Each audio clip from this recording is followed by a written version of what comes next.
Hello दोस्तों, स्वागत है आपका एक नए क्लास में। जैसा कि आपको पूरा मगध का साम्राज्य, मगध का उत्कर्ष, मौर्य साम्राज्य सब कुछ आपको पढ़ा चुके हैं और अब टाइम है रिवीजन का। यहाँ पे बहुत सारे क्वेश्चन हमने दे दिए हैं आपको, आप पढ़ते जाइए और अपने आप आंसर देते जाइए। अगर आपको आंसर आते भी हैं, पुरानी सारी वीडियोस देख चुके हैं, तो फिर कमेंट में लिखते जाइए जल्दी जल्दी से, ठीक है। देखिए पहला क्वेश्चन, लिच्छवी राज्य की राजधानी कहाँ थी? कहाँ थी? वैशाली थी, ठीक, आपको पता होना चाहिए। काशी जनपद राजधानी कहाँ थी? बनारस या वाराणसी को कहा जाता है। आज की पूर्वी उत्तर प्रदेश में कौन सा जनपद था? कौशल जनपद था। कौन सा था? कौशल। कौशल जनपद की राजधानी कहाँ थी? श्रावस्ती थी। कौशल की श्रावस्ती, कौशल की श्रावस्ती। शाक्यों का कपिलवस्तु गणराज्य किस जनपद में शामिल था? तो शाक्यों का कपिलवस्तु गणराज्य ये भी कौशल जनपद में ही शामिल था। कपिलवस्तु गणराज्य की दो राजधानियां कौन सी थी? तो आप बताएंगे कपिलवस्तु लुम्बिनी, कपिलवस्तु लुम्बिनी। अजात शत्रु का विवाह किसके साथ हुआ? पढ़ाया था हमने आपको पिछली वीडियो में, प्रसेनचित्र की पुत्री वज्रा के साथ हुआ था। पाटलिपुत्र नगर की स्थापना किसने की? पाटलिपुत्र की थी उदयन ने, ठीक है। अजात शत्रु का ये लड़का था उदयन। फिर इसके बाद नागशाक थे और नागाशाक थे और वो बाद में उसकी हत्या कर दी थी। तो कुल मिला के वही अंतिम शासक भी हो गया था और उसके बाद शिशुनाग वंश की स्थापना हो गई थी। ये सब आपको पढ़ाया था, ठीक है। उसके बाद अजात शत्रु किस धर्म को मानता था? तो जैन धर्म को मानता था अजात शत्रु। किसके शासनकाल में पहली बौद्ध संगीति हुई? आपको बताया था अजात शत्रु के शासनकाल में। अजात शत्रु ने कब से कब तक शासन किया? तो 492 से 460 ईसा पूर्व तक। भारतीय इतिहास में पितृहंता किसे नाम के याद किया जाता है? तो किसे कहेंगे आप? हर्यक वंश को, या अजात शत्रु को भी माना जाता है, इन्होंने अपने पिता की हत्या कर दी थी, ठीक है, बिंबसार की। उसके बाद अजात शत्रु की मृत्यु के बाद गद्दी पे कौन बैठा? तो उदयन बैठा था, ठीक है। उदय भद्र भी कहते थे उसी को। ने मगध को कब से कब तक शासन किया? 460 से 444 ईसा पूर्व तक। ये रिवीजन वीडियो, ठीक है, इसके सारे क्वेश्चन हम आपको करा चुके हैं। मगध का साम्राज्य ये रिवीजन है। अगर आपको सारे क्वेश्चन आते हैं मतलब आपने सही से पढ़ रखा है। किसके शासनकाल में मगध की राजधानी पाटलिपुत्र उदयन ने बनाई थी? बिल्कुल आपको पता होनी चाहिए। देखिए बिंबसार के समय मगध अत्यंत शक्तिशाली क्यों बन गया? तो इसने क्या किया था? कुशल प्रशासक की महत्ता पर ध्यान दिया। लोहे का कार्य अत्यधिक होने लगा, लोहे के औजार बनाए गए जिससे सैन्य शक्ति मजबूत हो गई और मगध का उत्कर्ष हुआ। लगभग 600 ईसा पूर्व में उत्तर भारत में कितने महत्वपूर्ण राज्य थे और इन्हें क्या कहा जाता था? तो ये भी मैं आपको बताया था, 16 महाजनपद थे, ठीक है। 4 महत्वपूर्ण थे, इन्हें महाजनपद कहा जाता था। उसके बाद राज्य शक्तिशाली थे, कितने? उनका नाम क्या था? तो 16 जनपद थे। 4 बहुत महत्वपूर्ण थे, मगध, वत्स, अवंती और कौशल। जल्दी जल्दी चलना है क्योंकि ये सारे के सारे रिवीजन वाले क्वेश्चन हैं। अब ये भी आपको पता है, आधुनिक बिहार का कौन सा क्षेत्र मगध साम्राज्य का भाग था? तो आधुनिक बिहार का क्षेत्र मगध साम्राज्य का भाग था। कौन सा? हमने आपको बताया था। आज की डेट में जैसे पटना हो गया है, ठीक है, बिहार का हिस्सा जो है, जितना भी गया वाला हिस्सा, वो सब। आज के त्रिहुत प्रमंडल में सबसे प्रबल राज्य कौन था? तो आज के सबसे था राज लिच्छवी था। कौन सा था? लिच्छवी।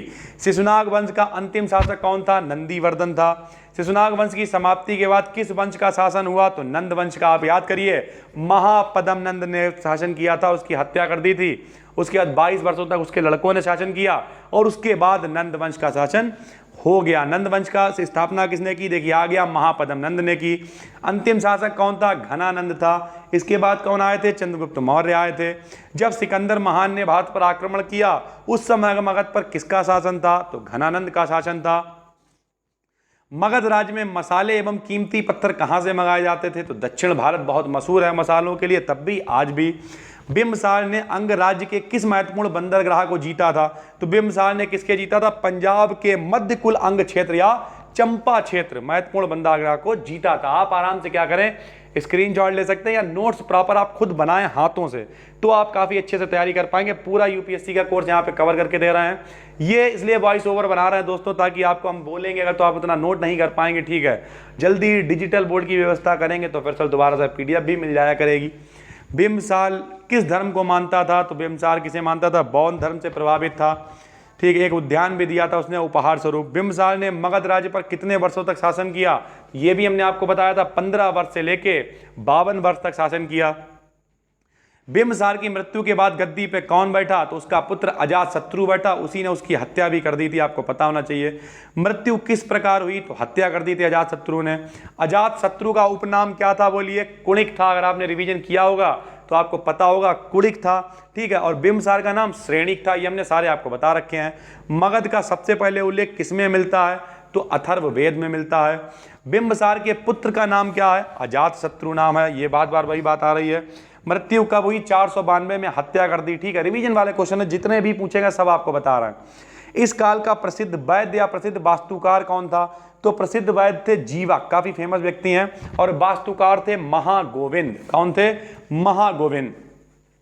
अजातशत्रु के बचपन का नाम क्या था, कुलिक था। किस धर्म को मानता था, बौद्ध को भी मानता था, जैन को भी मानता था, ठीक है। क्या कहा जाता, पितृहंता या कुलिक कहा जाता है। अजातशत्रु की हत्या किसने की, उसके लड़के उदयन ने कर दी। पाटलिपुत्र राजधानी बनाई गई है, कहाँ स्थित थी, तो गंगा और सोन नदी पर स्थित थी, मगध में, ठीक है।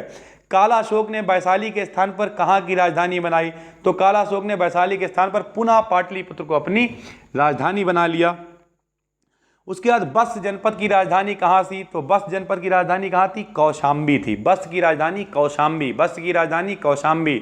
अरबांत राज्य की दो राजधानियां कौन सी थी, तो उज्जैन और महिष्मती। उज्जैन और महिष्मती अवंती राज्य की दो राजधानियां थी। जरासंध किसका पुत्र था, बृहदत्त का पुत्र था। जरासंध किसका पुत्र था, बृहदत्त का। बिंबसार मगध की गद्दी पर कब बैठा, बिंबसार मगध की गद्दी पे बैठा 544 से 492, ठीक है। मगध राज्य का सबसे प्रतापी राजा कौन था, 492 में एक्चुअल में हत्या की थी इन्होंने, उसके बाद ये बैठा, ठीक है। तो मगध राज्य का सबसे प्रतापी राजा कौन था, आप बिंबसार को ही कहेंगे। बिंबसार की राजधानी कहाँ थी, पता होना चाहिए आपको, गिरिब्रज, या उसी को राजगृह कहते हैं। बिंबसार का संबंध किस वंश से था, तो आप क्या कहेंगे, हर्यक वंश, उसका संस्थापक ये था। कुछ क्वेश्चन और हैं इतिहास से रिलेटेड, इसी में ऐड कर दिए गए हैं, उन्हें भी आप पढ़ें। बोधिसत्व पद्मवाणी का चित्र अजंता में बना हुआ है। बिंद क्षेत्र के लेखिया से सबसे अधिक मानव कंकाल मिले हैं। एक ही कब्र में 3 मानव कंकाल दमदमा में मिले हैं। हड्डी से निर्मित आभूषण भारत में मध्य पाषाण काल में मदहा से प्राप्त हुए, मैदहा से। भीमबेटका अब्दुल्लागंज राम सेन में स्थित है और यहाँ सोन नदी का उपागम होता है, ये आपको पता होना चाहिए। सोन नदी का उपागम कहाँ से होता है, भीमबेटका से। उसके बाद बुर्ज होम में मानव के साथ कुत्ते को दफनाए जाने के साक्ष्य मिले हैं। नर्मदा घाटी में मानव का सर्वोत्तम साक्ष्य मिला है। भारतीय पुरातत्व सर्वेक्षण संस्कृति का कार्यालय है। ताम्र पाषाण युग को चालकोलिथिक युग भी कहा गया है। पाणिनि को अष्टाध्यायी का रचयिता कहा जाता है और ललित बिस्तर बुद्ध की एक संपूर्ण जीवनी है, ठीक है। तो इसमें लगभग जितने भी क्वेश्चन शॉर्ट वाले बनते थे, 1-1, 2-2 नंबर के मल्टीपल चॉइस विकल्प जितने इंपॉर्टेंट थे वो सारे क्वेश्चन इसमें दे दिए गए हैं। उम्मीद करते हैं आपको ये प्लेलिस्ट हमारी बहुत ज़्यादा पसंद आ रही है। चैनल पर नए हैं सब्सक्राइब कर लीजिए, बहुत ही अच्छी वीडियोस आपके लिए ला रहे हैं। फिर भी अगर आपको दिक्कत हो रही है, हमारी एप्लीकेशन को डाउनलोड कर लीजिए, आप डायरेक्ट चैट पे हमसे बात कर सकते हैं। हम मिलते हैं आपसे एक और वीडियो में एक नए टॉपिक के साथ, तब तक के लिए जय हिंद,